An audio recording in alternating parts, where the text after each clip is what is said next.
Sa nakaraan nating video ay kung saan, pinatay ng ating bida ang envoy ng Feathered Immortal Sect at pagkatapos, ni-wipe out niya ang Thunderwind Sect, at samantala, nagbigay ang system ng bagong mission sa kanya para sa kanyang unang disipulo. Noong panahong yun, ang Wasteland Province at maging ang Qing Province ay magiging hindi matatalo. Tiningnan ni Yun Ian ang likod ni Ye Junlin, at si Su Qinzu ay mukhang malungkot, bagamat natalo nila ang Wind Thunder Sect salamat kay Master Ye. Na-offend nila ang Feathered Immortal Sect, nag-aalala siya kung ang buong Eastern Region at ang Profound Heaven Sect ay magkakaroon pa rin ng lugar na matatayuan. Nagbuntong hininga si Yun Ian at nagsabi, "Tama ka, ang Feathered Immortal Sect ay napakalakas, hindi isang sect na kayang harapin ng Profound Heaven Sect." Lumapit si Yun Ian sa ating bida at nagpayo, "Mayroon kang pambihirang talento, hindi mo dapat hayaang masayang ang iyong potensyal dito. Mas mabuti pang umalis ka sa Eastern Region, kapag dumating ang Feathered Immortal Sect para maghaganti, pwede na tayong mamatay ng magkakasama, basta't ikaw ay buhay. Ang Profound Heaven Sect ay may pagkakataon pang magpatuloy." Sumang-ayon si Zhao Dezu, "Tama si Master." Dagdag ni Su Chenzu, "Tama, si Master Peak ay isang napakatalentadong tao, sayang kung mamamatay siya rito." Sabay-sabay na sumigaw ang mga disipulo ng Profound Heaven Sect, "Tama, si Master Peak ang magdadala ng ating mga pangarap at magbubukas ng bagong mundo. Hayaan nating ang reputasyon ng Profound Heaven Sect ay umalingaw muli sa apat na sulok ng mundo. Maninindigan tayo rito. Kahit sa huling sandali, hindi tayo aatras, Master Peak, maaari kang maging panatag at ipakita ang iyong mga kakayahan." Medyo nagulat ang ating bida, hindi sila takot sa malakas, at itinutulak siya sa harapan para iligtas ang sarili. Tiningnan niya ang kanyang sect na nagkakaisa, at nagdulot ito ng kasiyahan sa kanyang puso, may bahagyang ngiti sa kanyang mga labi. Nagpasalamat si Ye Junlin sa lahat at nagbigay ng katiyakan, "Huwag kayong mag-alala, kapag nagdesisyon tayong kumilos, tiyak na isa sa alang-alang natin ang mga kahihinatnan." Nagpayo si Ye Junlin na ang anumang susunod na mga bagay ay maaaring ipagkatiwala sa kanya. Pagkatapos magsalita, inilagay niya ang kanyang kamay sa balikat ni Yun Ian, tumawa ng malakas, at nagsabi, "Ang lugar na ito ay ipinagkakatiwala ko sa iyo, Master. Linisin mo na lang ito ng dahan-dahan, may mahahalagang bagay akong aasikasuhin muna." Paglingon niya, mabilis na lumipad si Ye Junlin at nawala sa paligid. Tumingin si Yunlan nang walang magawa, ang binata ay palaging pumapatay at umaalis ng walang bakas. Paglipat sa bagong eksena sa kagubatan ng Purple Void Bamboo Grove. Mula sa kawalan, isang figura na nakasuot ng pula ay mabilis na tumatakbo sa kagubatan ng kawayan. Ito si Hong Chenny. Sa sandaling yun, siya ay nahihirapang tumakas, isang tawanan ang narinig mula sa likod, "Magandang dalaga, huwag kang tumakbo, hayaan mo akong magsaya." Narinig ito ni Hong Chenny at nagalit, lumingon siya at sumigaw, "Umalis ka, sinabi ko na sa iyo ng maraming beses, ako ay isang lalaki, isang lalaki." Hinabol siya ng isang matandang lalaki, na may masamang tingin, "Ang ganda-ganda mong dalaga, paano ka magiging lalaki, huwag mo akong lokohin." Nawalan ng pag-asa si Hong Chenny at sinubukang tumakbo ng mabilis, puno ng pighati at hinanakit ang kanyang puso. Tunay nga, ang isang tigreng nahulog sa kapatagan ay inaapi ng mga aso. Dati siyang pinuno ng Demonic Flame Sect, isang figura na yumayanig sa Central Region. Ang Demonic Flame Sect ay itinatag mula sa True Immortal Realm, na may malakas na puwersang naghahari sa mga bansa na may bilyon-bilyong deboto. Siya ay nasa matinding kalungkutan, hindi mapigilan ang sarili habang lumuluha ang kanyang mga mata. Hindi niya inaasahan na ang kanyang mga kaaway ay nagkaisa kasama ang maraming banal na puwersa, at naglunsad ng malawakang pagsalakay sa kanyang Demonic Flame Sect, na nagtulak sa kanya na gamitin ang lahat ng kanyang lakas para makalabas. Pagkatapos magtago sa ilang na lugar, hindi niya inaasahan na mapapasok siya sa ganitong kalagayan. Ang malibog na matandang lalaki, na puno ng pagnanasa, ay nagtapo ng mga mararaming pako sa kanya at nagwika, "Baby girl, bakit hindi ka tumakbo ng mabilis? Kung hindi, mahuhuli kita." Nakita ito ni Hong Chenny, at agad siyang nagpalabas ng crimson na kulay na enerhiya. Itinutop niya ang kanyang proteksyon na sandata sa matanda para harangin ito. Ngunit nang magkasalubong ang dalawa, si Hong Chenny ay napawrong at bumagsak sa kagubatan ng kawayan. Hirap na bumangon si Hong Chenny mula sa kagubatan, at ubo ng ubo. Nagulat ang matanda nang makita na nasa foundation establishment level lang siya ngunit kayang labanan ang kanyang Golden Core mid-stage na atake. Biglang napawisan ang matanda, sa ganitong lakas, baka siya nga ang henyo ng isang malaking sect.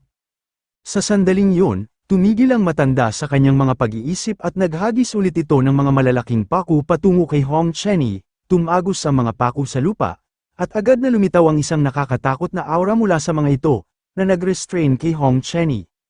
Tumawa ng malakas ang matanda at sumugod, "Baby girl, oras na para tapusin ito, itaas mo na ang iyong mga kamay at tayo ay magyugyugan na." Galit na galit si Hong Chenny, poltergeist na matanda.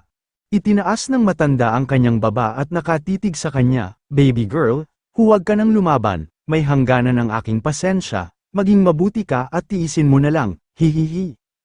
Hindi na nakayanan ni Hong Chenny, hinayla niya ang kanyang shirt at ipinakita ang kanyang katawan, sumigaw, "Matandang hayop na bungal, buksan mo ang iyong mga mata at tingnan mong mabuti, lalaki ako, bulag ka ba?"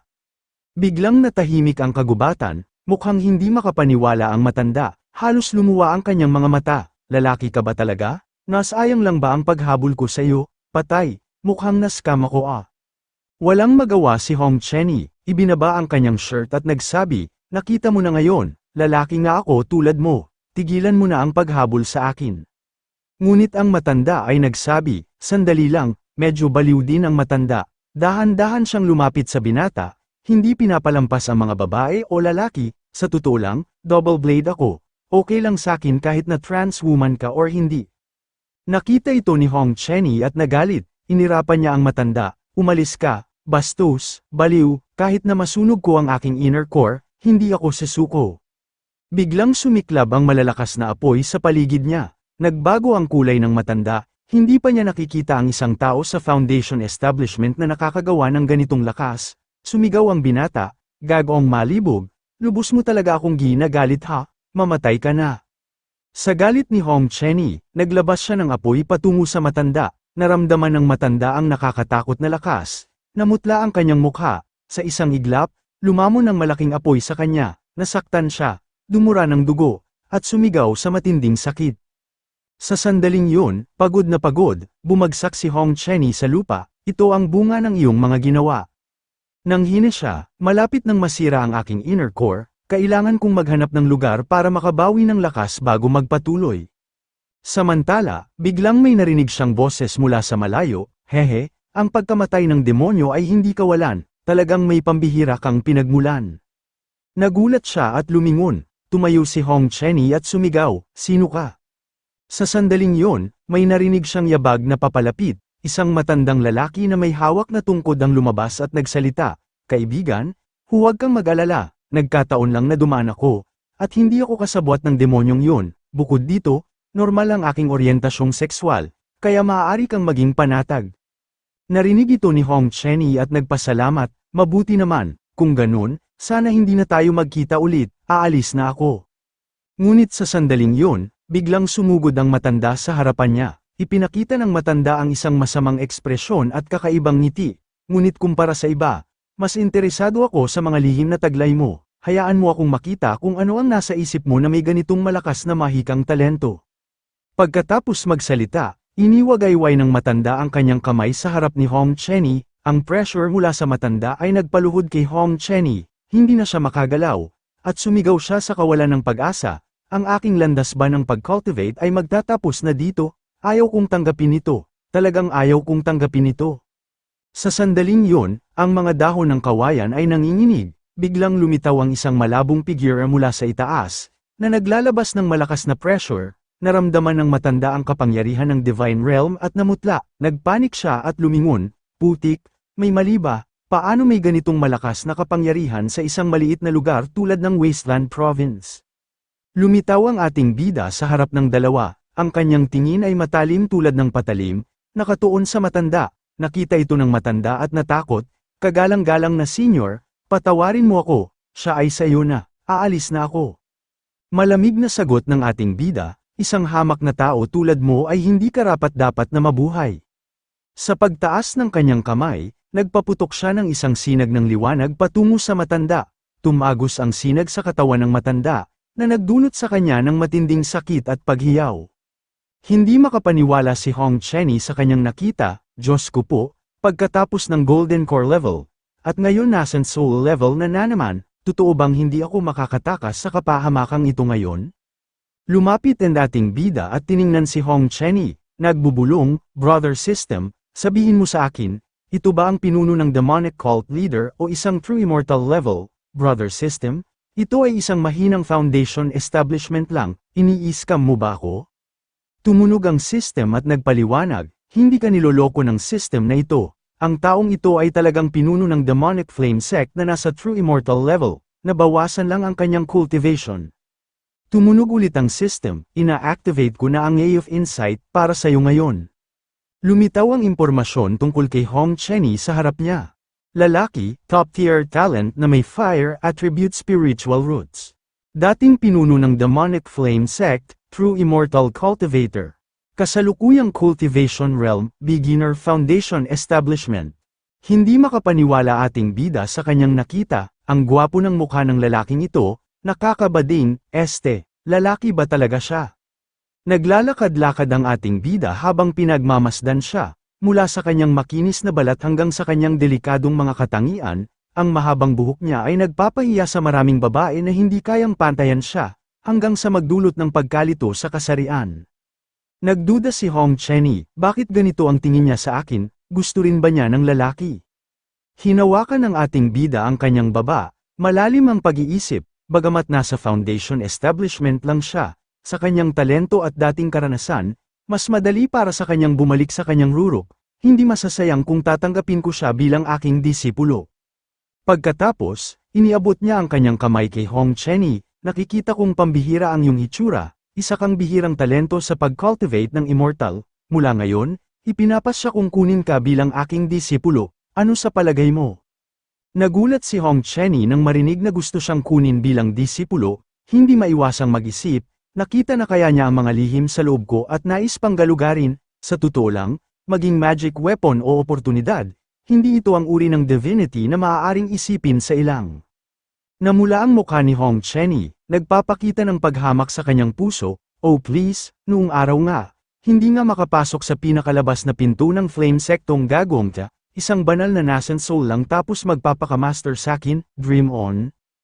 Kailangan lang tingnan ni Junlin ang ekspresyon ni Hong Chenny para malaman ang sagot sa kanyang puso, mukhang ayaw mong maging disipulo ko.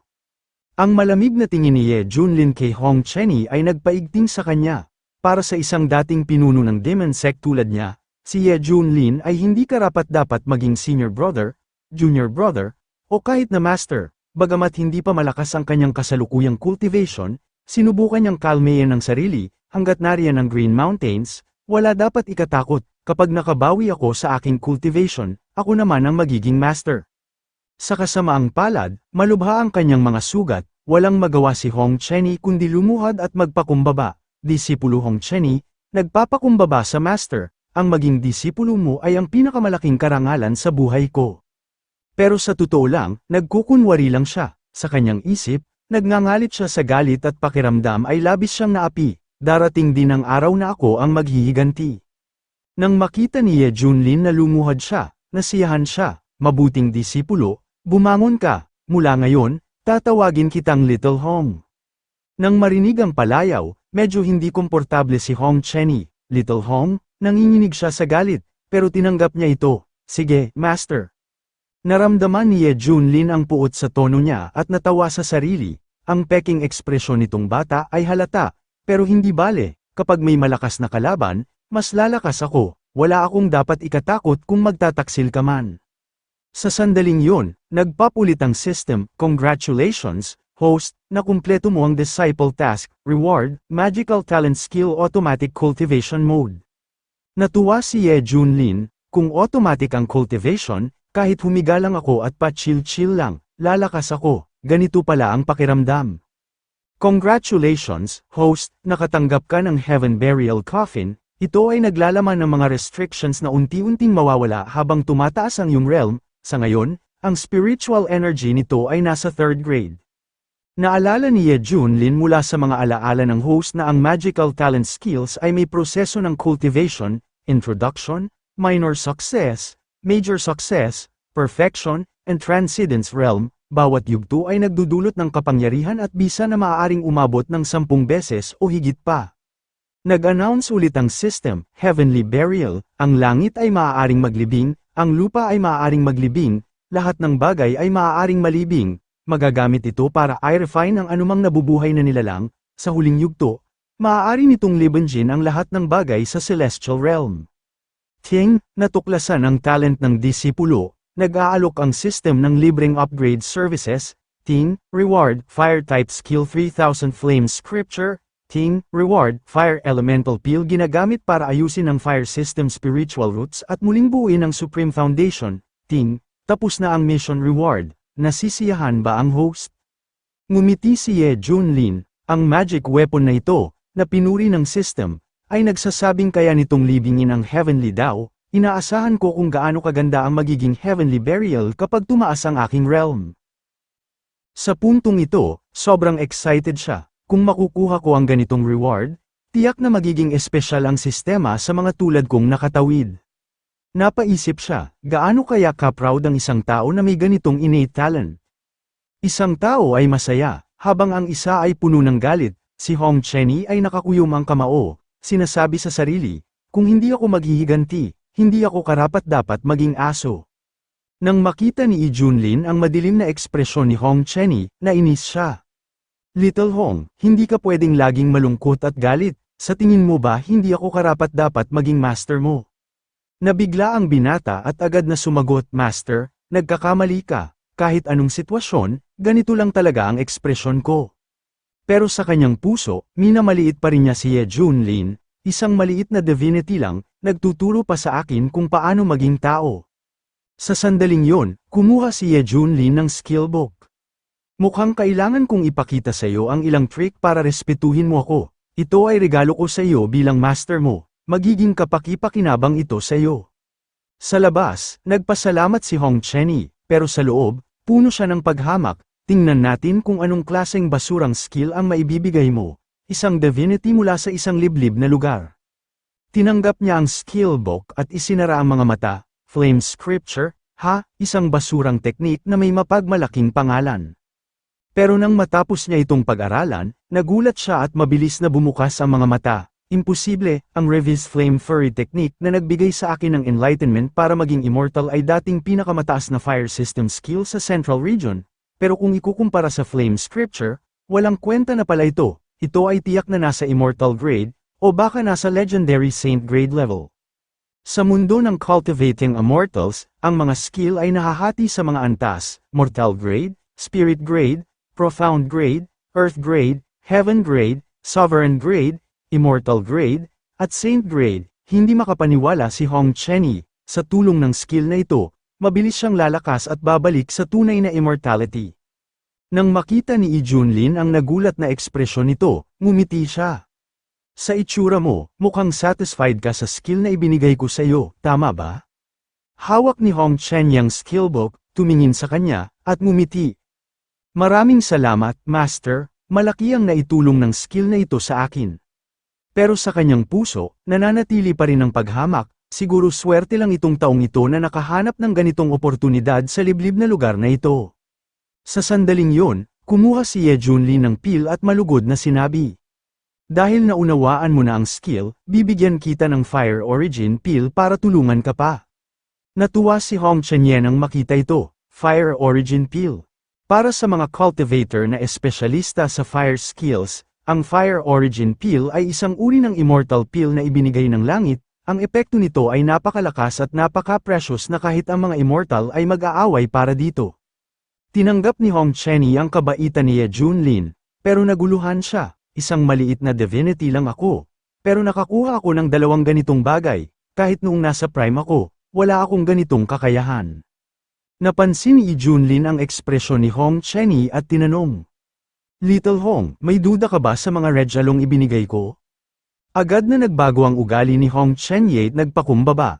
Master, wala pong ganoon, ang makilala kayo at maging disipulo ninyo ay ang pinakamalaking biyaya sa buhay ko. Pero sa kanyang isip, iniisip niya na hindi alam ni Yi Junlin kung gaano ka-rare ang mga skill at peel na ito, at baka nakita lang niya ito sa mga sinaunang lugar. Napabuntong hininga si Ye Junlin, hindi niya maintindihan kung ano ang nasa isip nitong demon sect leader na patuloy ang pagbabago ng ekspresyon. Sinabi ating bida sa kanya na gamitin ang pil at tutulungan niya ito. Nang marinig ito, nagpasalamat si Hong Chenny. Sige, salamat, Master. Pagkatapos, kinain niya ang Fire Origin Peel at nagsimulang mag-meditate. Sa tulong ng ating bida, lumabas ang malaking apoy mula sa kanyang katawan.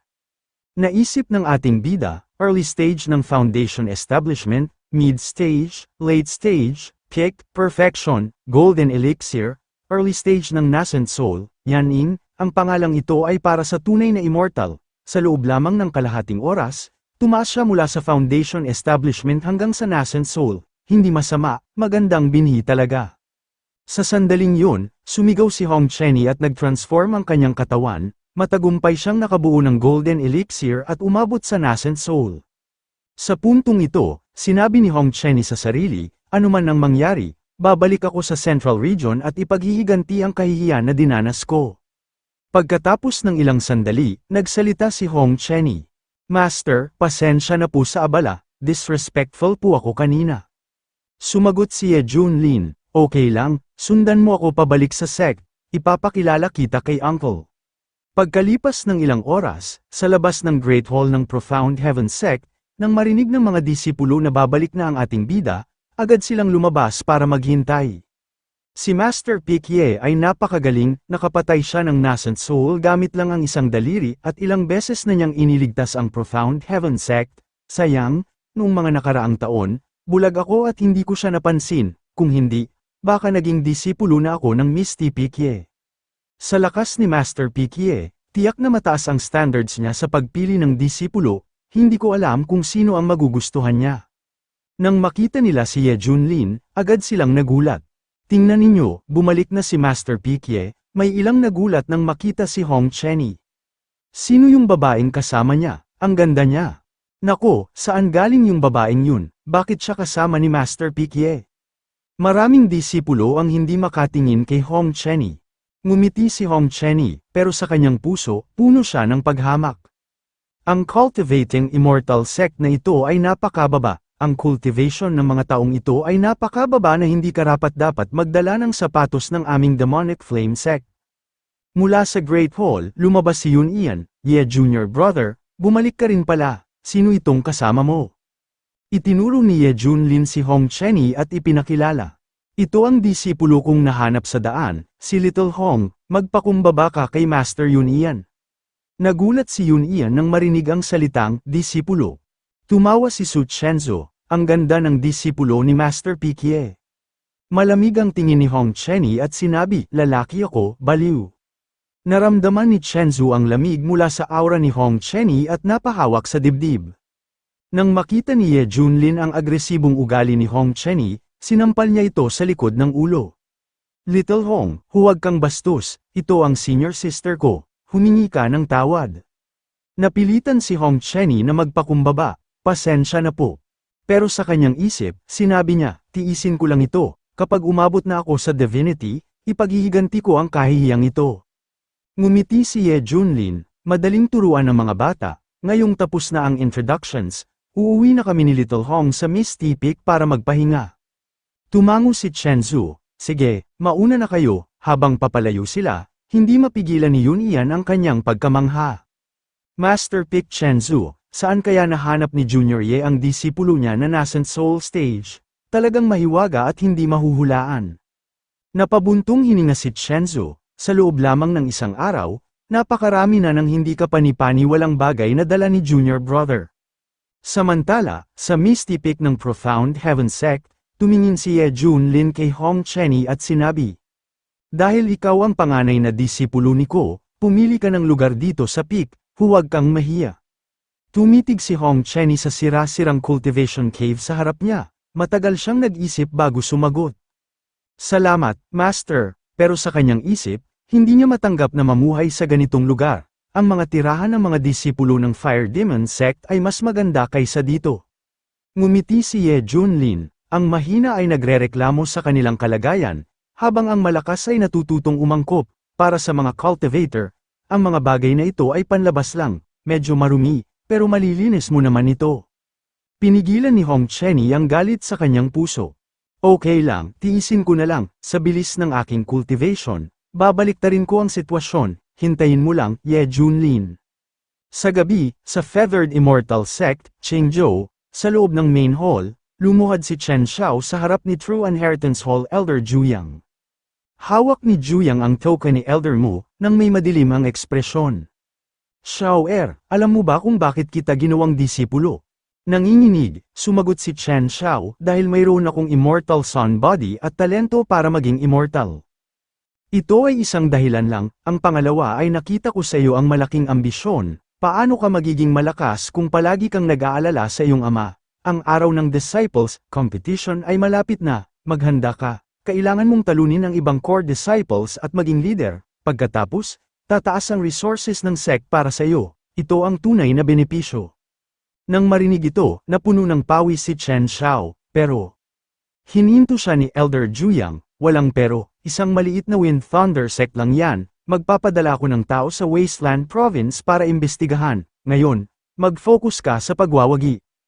Agad na sumagot si Chen Xiao, naiintindihan ko, Master, hindi ko sasayangin ang inyong tiwala. Kinabukasan, sa Misty Peak ng Profound Heaven Sect, nagpapahinga si Ye Junlin sa isang upuan. Tumawag siya kay Hong Chenny, Little Hong, tapos ka na ba? Hindi na ako makapaghintay. Pinigilan ni Hong Chenny ang galit at lumabas na may dalang plato ng inihaw na karne. Tapos na, Master, ihahatid ko na po ito sa inyo. Pero sa kanyang isip, sinisisi niya si Ye Junlin, isang cultivator sa Divine Transformation Realm, pero mahilig sa ganitong pagkain. Kahapon, nagturo pa siya sa akin na huwag magreklamo, pero ngayon, nagpapakasasa siya. Kinuha ni Ye Junlin ang inihaw at kinain, ang sarap ng karne na ito, ang lambot. Inanyayahan niya si Hong Chenny, Little Hong, tikman mo rin, huwag kang mahiya. Pero nagpakita ng paghamak si Hong Chenny, Master, wala na akong interes sa mga pagkain ng mundong ito. Galit na kinain ng ating bida ang karne, wala ka bang respeto sa master mo? Ano ba ang punto ng cultivating immortality kung hindi ganito? Nang makita ito, napilitan si Hong Chen na kumuha ng inihaw. Nang kinain niya ito, nagulat siya, ang sarap ng lasa, hindi niya mapigilan ang sarili na kumuha ng isa pa. Naiyak si Hong Chenny sa tuwa, naalala niya noong bata siya, palagi siyang gutom at nangangarap na makakain ng karne. Nang makita ng ating bida ang ekspresyon ni Hong Chenny, nagulat siya. Breakthrough ba ito? Early stage ng nascent soul? Mid-stage, late-stage, peak, perfection, one-thought divinity, isang inihaw lang, naka-breakthrough na siya, ang galing ng talento niya. Sa sandaling yon, tumaas ang cultivation ni Hong Chenny, ngumiti siya ang ating bida. Little Hong, congratulations sa breakthrough mo sa divinity, malapit mo ng mahabulang cultivation ng master mo. Pero sa kanyang isip, puno ng galit si Hong Chenny, ngayong naka-breakthrough na ako, mukhang matataps na ang relasyong natin sa pagiging master at disciple sa mga susunod na araw.